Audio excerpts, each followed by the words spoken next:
Hi everybody, this is davidji. Kooky, crazy times. As you know, I'm a student of the ancient Indian text, the Bhagavad Gita. I'm also a teacher of it.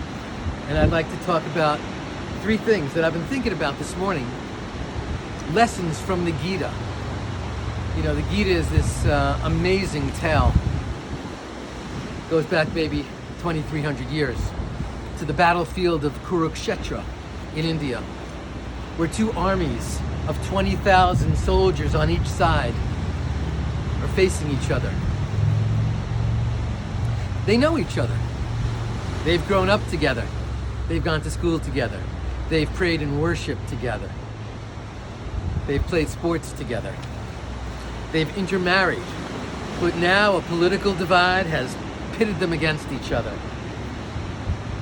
And the commander of one side is the greatest warrior of all time, Arjuna.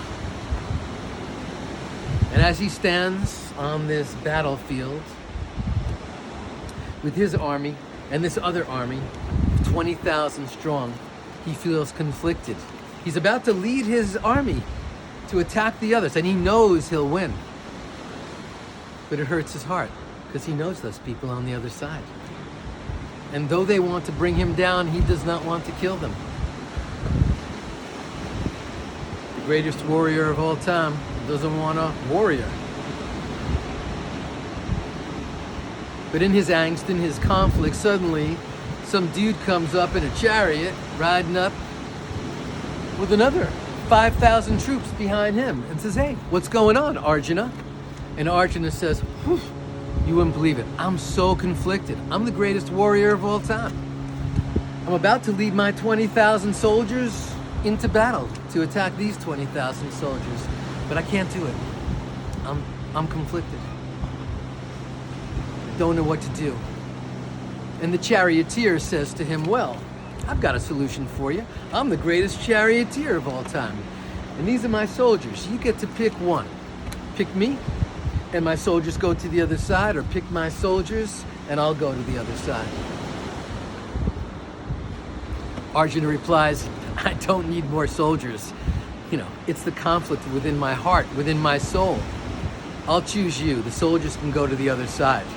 And the charioteer says to him, "Good call, dude, because I'm God."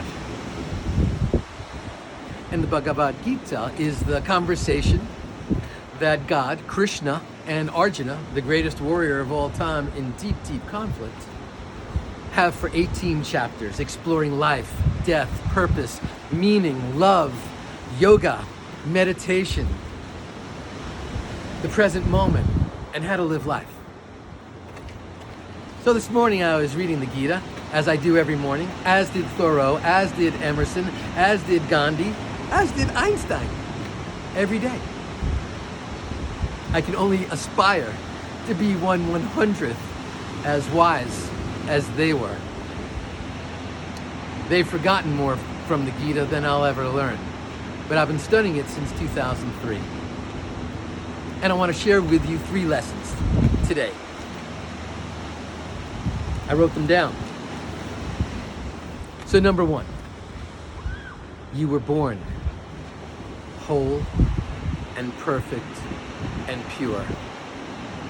And this moment is perfect and pure. And when we meditate, we return ourselves to the memory of that wholeness. Meditation can be the way we come back to our wholeness. As Patanjali wrote in the Yoga Sutras 2,000 years ago, Yoga Chitta Vritti Nirodha. Oneness is the progressive quieting of the fluctuations of the mind, and when we can truly progressively quiet the fluctuations of the mind, we can hear the whispers of our heart. We can hear the whispers of God. So we just have to allow ourselves, trust that we can get to that place using so many techniques. And as you know, I've recorded over 1,000 free guided meditations available to you on every platform, including davidji.com. Number two, Bhagavad Gita, chapter 2, verse 48. When Arjuna, the greatest warrior of all time, says, God, Krishna, how am I supposed to live my life? Krishna replies, Yogastha kuru karmani.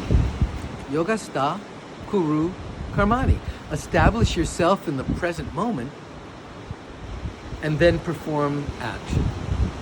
Chill out and then be brilliant. Get still and then do your best. We know it as introducing a pattern interrupt into a wild and kooky time. That's what this is. Our self-quarantine is a giant pattern interrupt in this whole swirl, this kookiness, this craziness. Yogastha kuru karmani. Hashtag chill brill. Let's do that before we react. Let's do that before we lose our temper. When someone pushes our button, before we strike out or scorch the village, before we burst into tears, before we pull our hair out, before we succumb and surrender to the panic. Let's just get still. And then perform action. That's what mindful performance is. And lastly, Bhagavad Gita, chapter 2, verse 22. When talking about the soul. We are these spiritual beings having a human experience. Just look around. Take a look right now.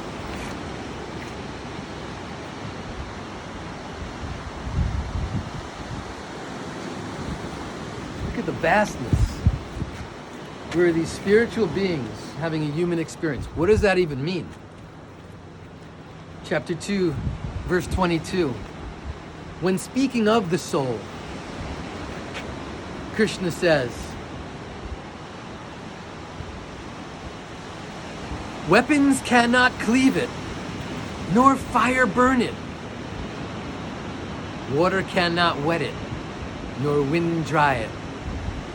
It is infinite, eternal, all-pervading, stable, ancient, immovable, never born, never died. That's who we are at the level of the soul. That's who we are in this moment. We are all these spiritual beings having this human experience. And this is our opportunity to awaken what is already resting deep inside us. We don't have to reach for it. We don't have to find it. It's already inside. We just have to allow our fear and desperation to dissipate. How do we do that? We can't think that away. You can't intellectualize fear or desperation away. You can't intellectualize panic. We have to introduce a pattern interrupt. We have to cultivate our ability to witness. We have to cultivate our meditation practice. So let's just do it right now for 16 seconds, and then we'll be on our way. So right now, close your eyes, take a long, slow, deep breath in through your nose. Allow it to go down to your belly, and when it gets there, hold it. And watch it. And witness it. And observe it.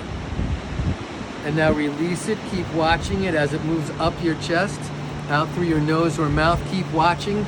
Keep exhaling. Keep witnessing. And keep observing as that breath dissipates into the ether. And now open your eyes, breathe normally. That was 16 seconds. And in those 16 seconds, you are not in fear or desperation. In those 16 seconds, you are not in the past or future. If you were playing along, for those 16 seconds, you are in the sacred, precious present moment. And that is exactly where we can come from in terms of our next act, our next word, the next step we take. Yogastha kuru karmani. Establish yourself in the present moment.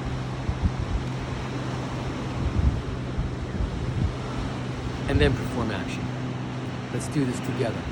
Namaste.